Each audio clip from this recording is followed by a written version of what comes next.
ते समा यत्र पहुँच मिटना दे काम बदी काम मोहि कर।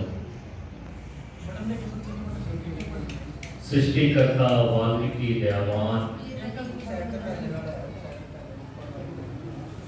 पूरी सृष्टि, पूरी मानवता और पूरे संसार को चलाने के लिए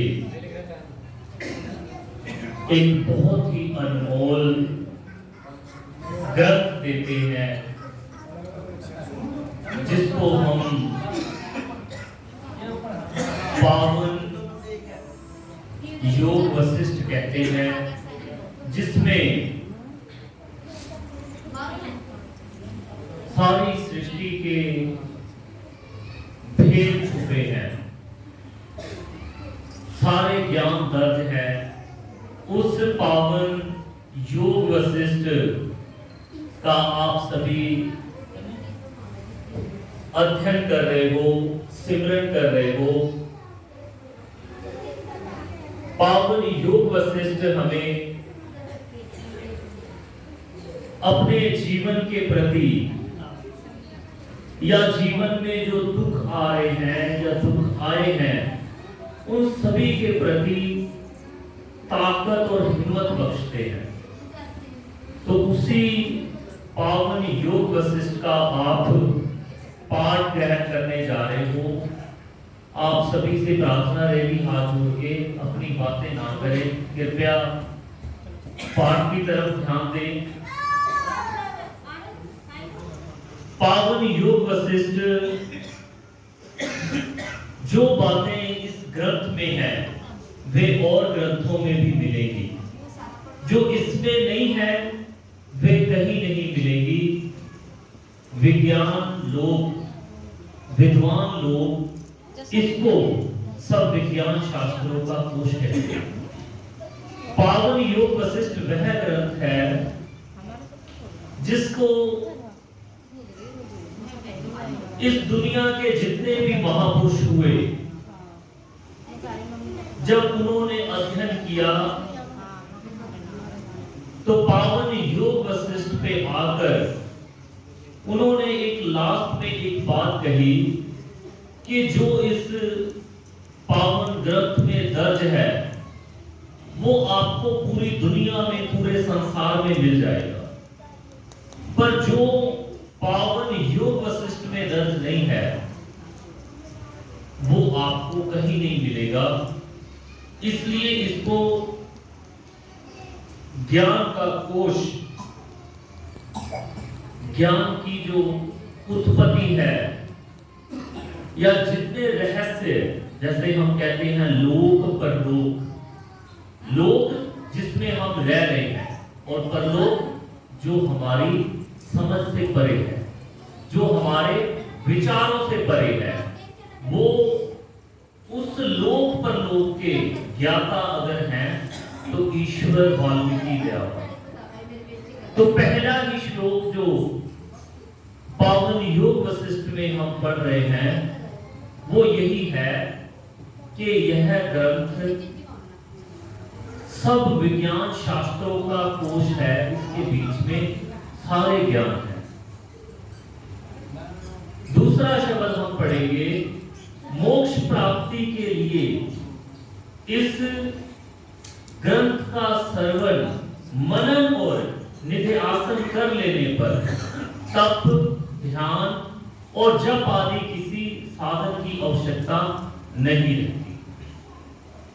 मोक्ष प्राप्ति के लिए जिस अवसर पर, जिस दुख की घड़ी में हम एकत्रित हुए हैं, इस अवस्था को पंडित कहता है कि आपको मरण उपरांत ही मोक्ष प्राप्त होता है। और जबकि जो इस संसार से चले जाए वो कैसे बता पाएगा कि मोक्ष प्राप्त हुआ या नहीं हुआ। तो ईश्वर इस पर कहते हैं मोक्ष प्राप्ति के लिए इस ग्रंथ का, इस पावन योग वशिष्ठ की वाणी का आप जब अध्ययन करते हो, इसका मनन करते हो, इस पर विचार करते हो, तो आपको अपने जीवन में किसी भी प्रकार का तप, ध्यान और जप आदि करने की आवश्यकता नहीं रहती, क्योंकि हमें आज तक सिखाया जाता है कि अगर ईश्वर से मिलन करना है, ईश्वर से अगर आपने संवाद करना है, ईश्वर से आपने कोई बात करनी है, तो उसके बीच में कोई बिचौलिया होगा, कोई बीच में होगा, वो आपको ईश्वर से मिलाएगा। उसे आप पंडित कहें, उसे कोई बाबा कह दे, या कोई भी आप नाम दे सकते हो, के बीच में कोई होगा, वो ईश्वर से मिलाएगा। तो ईश्वर से अगर आपने मिलन करना है, ईश्वर का सिमरन करना है, ईश्वर की जो कही हुई बातों को अपने जीवन में उतारना है, तो आपको किसी तप की जरूरत नहीं है। किसी भी जगह बैठ के आपको कोई अग्नि कुंड लगा के उसमें बैठने की जरूरत नहीं है। और दूसरा, ध्यान भी करते हैं कई तरह से लोग, चोटियों पे बैठ जाते हैं पहाड़ों की जाकर कि मैं ध्यान कर रहा हूं, ईश्वर मुझे मिलेंगे। कई लोग सारा दिन जप करते हैं, माला भी फेरते हैं, पर जब कभी कोई गरीब घर पे आ जाए या कोई मजदूरी करने वाला कह दे एक कप चाय बना दो, है ना, तो वो सारा जप जो माला फेरी जा रही है वो सारी व्यर्थ हो जाती है। वो असली रूप में, जो असली रूप होता है उनका, उस रूप में आ जाते हैं और तुरंत कहेंगे आपको दिहाड़ी नहीं देनी, आपको पैसे नहीं देने। तो वो जो असली ज्ञान था ईश्वर का, वो कहीं ना कहीं दिखावे में छूट गया। तो पावन योग वशिष्ठ हमें इशारा करता है, बताता है कि आपको अपने ऊपर काम करना है, अपने जीवन पर काम करना है। तो तीसरा श्लोक हम पढ़ेंगे। यह ग्रंथ सब दुखों का श्रेय नाश करने वाला है, बुद्धि को अत्यंत आश्वासन देने वाला है और महाज्ञान, महा आनंद प्राप्ति का एकमात्र साधन है। कि यह पावन ग्रंथ, जिस पावन वाणी को आप ग्रहण कर रहे हो, यह सब दुखों का श्रेय नाश करने वाली है। कि जब भी आपके जीवन में कोई दुख आता है, उसको आश्वासन द्वारा, अगली जो पंक्ति हम पढ़ेंगे उसमें ये आएगा कि जो हमारे दुख का निवारण है, जैसे इस परिवार में बहुत बड़ा दुख है कि आदरणीय जयपाल जी अपनी संसारिक यात्रा पूर्ण करके चले गए। अब जितना परिवार एकत्रित हुआ है, उनका दुख दूर करने के लिए, उस दुख को बांटने के लिए एकत्रित हुआ है कि उस दुख को बांटेंगे, थोड़ा थोड़ा अपनी अपनी समझ से उसको समझाया जाएगा, तो तब जाके वो थोड़ा थोड़ा दुख खत्म होगा। और जो परिवार है उसके लिए ये ताउम्र का दुख है। तो आश्वासन के लिए ही ये पावन आदि नित्य ने पावन योग वशिष्ठ का पाठ रखा जाता है कि ईश्वर ने क्या कहा कि दुख में क्या करना है। तो बुद्धि को अत्यंत आश्वासन देने वाला और महा आनंद प्राप्ति का एकमात्र साधन पावन योग वशिष्ठ का पावन ज्ञान है। जो इसका नित्य श्रवण करता है, उस प्रकाशमय बुद्धि वाले को बोध से भी परे का बोध हो जाता है। इसमें कुछ भी संशय नहीं है कि अगर कोई मूर्ख से मूर्ख इंसान भी होगा, जिसे कहेंगे कि ये बहुत मूर्ख इंसान है, अगर वो भी हर रोज थोड़ा थोड़ा पावन योग वशिष्ठ का पाठ ग्रहण करना आरंभ कर देगा, तो वो मूर्ख से मूर्ख इंसान भी, कम बुद्धि वाला भी बुद्धि वाला हो जाएगा। तो ये ईश्वर वाल्मीकि दयावान जी का ज्ञान है, जो कि आपको ज्ञानवान बनाने के लिए, वो भी कोई आडंबर नहीं, किसी पाखंड के साथ नहीं, युक्ति से। तो अगली लाइन में ईश्वर कहते हैं, युक्ति युक्त बात तो बालक की भी मान लेनी चाहिए। लेकिन युक्ति से च्युत बात को तृण के समान त्याग देना चाहिए, चाहे वह ब्रह्मा ने ही क्यों ना कही हो। तो ये जो बात है कि हमें कोई छोटा बच्चा, जैसे मुझे ही आप लगाओगे तो यहाँ पे मेरी उम्र से बड़े लोग भी बैठे हैं, बड़ी माताएं भी बैठी हैं, मेरे से छोटी बहनें भी बैठी हैं, तो कहेगी ये हमारे से छोटा है ना, तो ये हमें ज्ञान दे रहा है, हमें ये ज्ञान की बात बता रहा है। तो ये ईश्वर सृष्टिकर्ता वाल्मीकि दयावान कहते हैं युक्ति युक्त बात, जो आपके काम की बात है, जो आपके जीवन से जुड़ी हुई बात है, अगर वो बात कोई बच्चा भी कहे तो उस बात को मानना चाहिए। और अगर गलत बात अगर ब्रह्मा खुद आके कहे उस बात को त्याग देना चाहिए। जैसे हमारे परिवारों में होता है, दादा है, पिता है ना, नशे से मुक्त नहीं है, घर में ही बीड़ी पी रहा है, घर में सिगरेट पी रहा है, घर में जर्दा लगा रहा है, और जैसे ही छोटा बच्चा होता है, स्कूल से आया, दौड़ता हुआ दादा को लिपट गया, है ना, पिताजी को लिपट गया आगे, तो जैसे ही उसे बदबू आती है, क्योंकि स्कूल का जो माहौल होता है बहुत अच्छा होता है, और जैसे ही घर पे आया दादाजी को लिपटा और दादाजी के मुंह से आई बदबू, तो पोते ने कहा कि दादाजी एक बात कहो, कहिए, गुस्सा नहीं करेंगे? कह रहे नहीं करेंगे।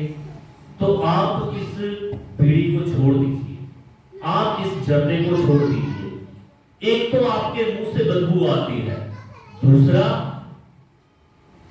आप सारी रात खांसते रहते हो, आप बार बार बीमार हो जाते हो, तो इस बुरी आदत को आपको छोड़ देना चाहिए। तो ये जो ज्ञान है, ये ईश्वर वाल्मीकि दयावान की पावन कलम लिखती है कि युक्ति युक्त बात जो आपके फायदे की है। अगर पोते के कहने पे दादा नशा छोड़ दे, दादा अगर बीड़ी सिगरेट जर्दा छोड़ दे, तो उस दादा का जीवन, उस पिता का जीवन संवर जाएगा। तो ये ज्ञान अमृत है जो आप ग्रहण कर सकते हो, और ये अमल में जब लाओगे तब इसका असर होगा। सुनने से नहीं होगा, सुन लोगे भूल जाओगे, छोड़ दोगे बात को यहीं पे। अगर इसको सीख के जाओगे, जैसे ये प्रसाद रखा है ईश्वर के चरणों में, ये प्रसाद भी हमारे लिए है। तो कहते ना, सत्संग में गए थे, नित्य पाठ में गए थे, क्या लेके आए हो? तो क्या दिखाते हम? फल, प्रसाद। और प्रसाद के साथ ज्ञान भी होता है। ज्ञान हम लेकर जाएंगे, वो सारी जिंदगी काम आएगा, सारी जिंदगी हमारे साथ रहेगा। और प्रसाद का असर 2 घंटे, 4 घंटे, 8 घंटे, उसके बाद फिर भूख लगेगी। तो ये पावन ज्ञान, आप पावन योग वशिष्ठ का ज्ञान ग्रहण कर रहे हो, जो कि ईश्वर कहते हैं युक्ति युक्त बात तो बालक की भी माननी चाहिए, लेकिन युक्ति से च्युत अलग बात को तृण के समान त्याग देना चाहिए, चाहे वह ब्रह्मा ने ही क्यों ना कही हो। वैराग भावना, संसार में कुछ भी स्थिर नहीं है, जब सभी अनित्य है। विषयों की भावना ही संसार से सबको बांध कर रखती है। विषयों की भावना ही संसार से सबको बांध कर रखती है। यही यहाँ पर प्राणी मरने के लिए उत्पन्न होता है और उत्पन्न होने के लिए ही मरता है। ये जो पावन ज्ञान आप ग्रहण कर रहे थे कि यहाँ पर प्राणी मरने के लिए उत्पन्न होता है और उत्पन्न होने के लिए ही इस दुनिया से चला जाता है, मरता है। तो इस संसार में, इस दुनिया में बहुत बड़े बड़े नाम आए, बहुत विद्वान भी आए, ज्ञानवान आए, कुछ को तो ईश्वर भी, भगवान भी कह के पुकारते हैं, पर वो चले गए इस दुनिया से, क्योंकि सृष्टिकर्ता वाल्मीकि दयावान का विधान है, जो जन्म लेगा वो मृत्यु को प्राप्त होगा। संसार से जाएगा, पर जाएगा हमारे पास उस जन्म और मृत्यु के बीच में क्या है? हमारे पास जन्म और मृत्यु के बीच में जीवन है। जीवन है, इस जीवन को हमने कैसे जीना है? इसे हमने नशे में खराब करना है, अंधविश्वास में इसको बर्बाद करना है, या अनपढ़ता में रहना है? ये हमारे ऊपर है। ईश्वर ने हमें आजाद छोड़ रखा है। कभी भी ईश्वर आपको नहीं कहते कि आप नतमस्तक हो जाओ, आप माथा टेक लो। आप हजारों बार मंदिर के सामने से जाते हो और दूर से माथा टेक के निकल जाते हो। कभी ईश्वर ने आपसे कहा कि माथा टेक के जाओ?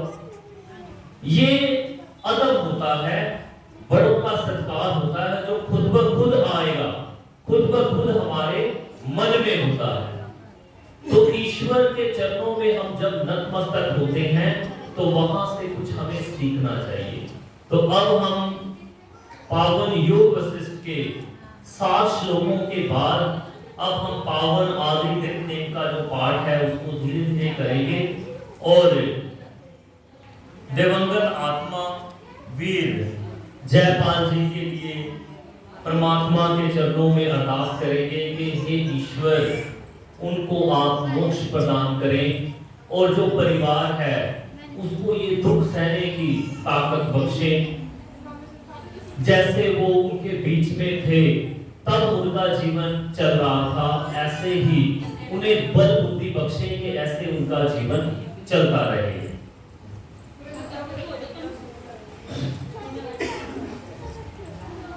सभी भोग विनाशशील हैं और दुखदायी हैं। सुख केवल दुख के लिए है और जीवन मरण के लिए है।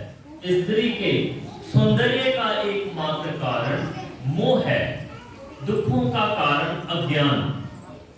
यह संसार रूपी प्रवाह, यह संसार रूपी